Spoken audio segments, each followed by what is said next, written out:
नमस्कार भक्तों, जय मां पद्मावती, जय गुरुदेव। कुंडली के हर भाव का अपना एक अर्थ होता है और ये जीवन के विशेष पहलुओं को भी प्रतिनिधित्व करता है।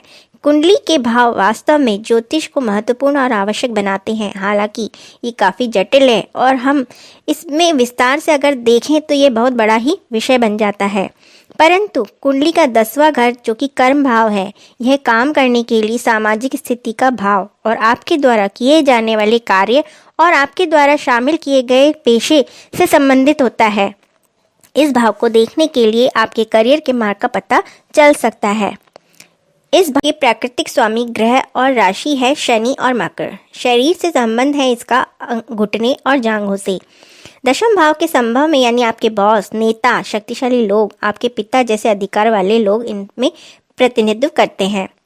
इस भाव से की जाने वाली गतिविधियां हैं जैसे कर्तव्य करना, आगे रहना, दूसरों को कार्य सौंपना और दायित्वों को पूरा करना, सार्वजनिक कलह को समाप्त करना।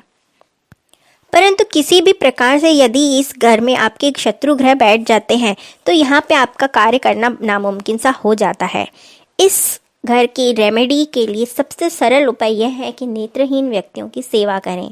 किसी भी जगह जाकर आप नेत्रहीन व्यक्तियों के ब्लाइंड स्कूल में जाकर चाहे तो डोनेशन दे सकते हैं, या कोई नेत्रहीन व्यक्ति आपको राह चलते मिल जाए तो उसकी किसी भी प्रकार से मदद कर दे, तो यह ग्रह धीरे धीरे भाव अपने शुभ फल देने शुरू करते हैं। अब जानते हैं कुछ उपाय। हर घर में यूँ तो सभी चीज़ें रहती ही हैं, पूजा स्थल में आप अपने हिसाब से सामान रखते ही हैं, परंतु यदि 5 चीज़ें जो आवश्यक रूप से अगर आप घर में रखें तो सुख समृद्धि को कोई नज़र नहीं लगा सकता। पहली चीज़ है तुलसी। यह हर घर में होनी चाहिए, चाहे आप तुलसी का कोई सा भी रूप घर में रखें, पर तुलसी रखें ज़रूर, क्योंकि जब भी तुलसी आती है तो वह सूख जाती है। इसका मतलब ये होता है कि वह आने वाली परेशानियों को अपने सर पर ले लेती है। तो इसके लिए आपको तुलसी का पौधा घर में आवश्यक रूप से लगाना चाहिए। और तुलसी का पौधा बांटने से श्री हरि और माता लक्ष्मी इतने अधिक प्रसन्न होते हैं कि वो आप कह ही नहीं सकते उसका परिणाम क्या होगा। दूसरी चीज़ है गाय से संबंधित उपला। यदि घर में उपला आप रखते हैं तो उस पर घी, गिलोय, लोबान और कपूर डालकर उसे जलाकर धूनी करके यदि घर में इस पूरे घर में चारों ओर धूनी करते हैं तो उससे घर का वातावरण सकारात्मक होता है। यदि घर में कोई नकारात्मक प्रभाव भी होगा तो वह धीरे धीरे ही स्वतः ही समाप्त होने लग जाता है और सकारात्मकता आने लगती है। तीसरी चीज़ है पूजा का स्थान। यह घर में अवश्य ही होना चाहिए। चौथी चीज़ है रत्ती के दाने। घर में आवश्यक रूप से 100 ग्राम सफ़ेद मिल जाए तो बहुत अच्छा, नहीं तो लाल रत्ती के दाने घर में ज़रूर रखें। 100 ग्राम सफ़ेद या लाल रत्ती के दाने चांदी या तांबे के बर्तन में घर के प्रवेश द्वार में अंदर की तरफ रखने चाहिए, या फिर इन्हें पूजा घर में रखना चाहिए। यदि कोई व्यक्ति बीमार हो जाता है तो उसके सिरहाने भी रात को रख दें और पुनः सुबह उसको वापस पूजा स्थल में रख दें। इससे घर में बहुत अच्छा वातावरण बनता है।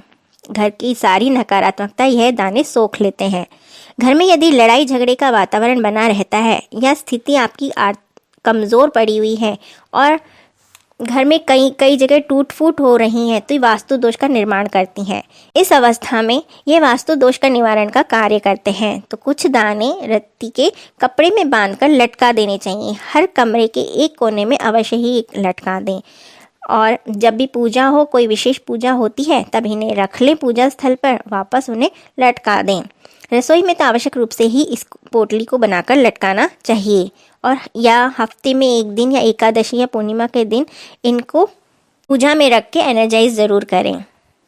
5वीं चीज़ है सर्पगंध की जड़। इसे घर में किसी भी कोने में सफ़ेद धागे से इस प्रकार लटकाना चाहिए कि हिलने पर भी ये दीवार से ना टकराए, क्योंकि ये अनेक समस्याओं से निजात दिलाती है। लड़ाई झगड़ा, नकारात्मकता, शादी ब्याह में देरी, पढ़ाई लिखाई, बीमारियां, बच्चे बीमार रहते हों तो भी इस जड़ को लटकाने से बहुत ज़्यादा प्रभाव देखा गया है। तो इस प्रकार इसको लटकाएं कि ये दीवार से टकराए नहीं। आशा है ये वीडियो आपको पसंद आई होगी, तो वीडियो को लाइक एंड शेयर करें। चैनल पर नए आए हैं तो सब्सक्राइब करें और बेल आइकन प्रेस कर नोटिफिकेशंस को ऑल पे सेट करें। धन्यवाद।